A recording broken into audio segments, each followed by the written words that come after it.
রাজনীতিবিদদের খামাখা গালি দিয়ে লাভ নাই। অরাজনৈতিক সরকার তো আসলো একই রকম লোভী, একই রকম দুর্নীতিগ্রস্ত, একই রকম মিথ্যাবাদী, একই রকম এবং রাজনৈতিক সরকার অন্তত জিনিসপত্র ম্যানেজ করতে পারতো, law and order situation manage করতে পারতো, সাধারণ মানুষের জীবনযাত্রা আজকে যেই নাভিশ্বাস হয়েছে সেটা হতো না। এরা তো সেখানেও অদক্ষ, মিথ্যাবাদী, লোভী, দুর্নীতিগ্রস্ত বলছে এই কারণেই যে এখন আবিষ্কার হয়েছে নতুন তত্ত্ব, উপদেষ্টারা ফেরেশতা, পিএসরা ইবলিশ। কি ফানি কথা, তাই না?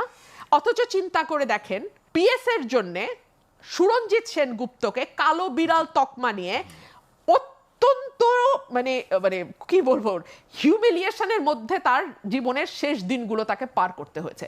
তখন কিন্তু বাংলাদেশের জনগণ তাকে ক্ষমা করে নাই। আর আজকে এইসব উপদেষ্টা যাদের কোনো রকম পলিটিক্যাল ব্যাকগ্রাউন্ড, ফ্যামিলি ব্যাকগ্রাউন্ড কিছু নাই, এরা এক একজন শত শত কোটি টাকার পিএস কামায় ফেলতেছে। কতদিনে? 10 মাসে। হাসিনার তো 15 বছর সময় লাগছিল, পলিটিশিয়ানদের তো 15 বছর 20 বছর লাগে এইরকম অর্থ কামাইতে। এই বাটপারদের তো 3 মাস 4 মাস 5 মাসে তারা কামায়। পলিটিশিয়ানরা কম দক্ষ নয়, পলিটিশিয়ানদের না দিনের শেষে আমি আপনাকে বলি মানুষের কাছে ফিরতে হয়, ওই একটা ভয় তাদের থাকে। আজকে পারছি না, কালকে যাচ্ছি না, পরশু আমাকে যেতেই হবে।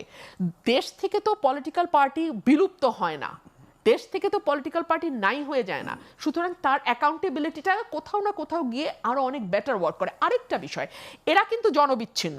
এরা এখন আসছে বাংলাদেশে, দুদিন পর চলে যাবে আমেরিকা, চলে যাবে লন্ডন, চলে যাবে সিঙ্গাপুর। আপনি এদের টিকিও খুঁজে পাবেন না।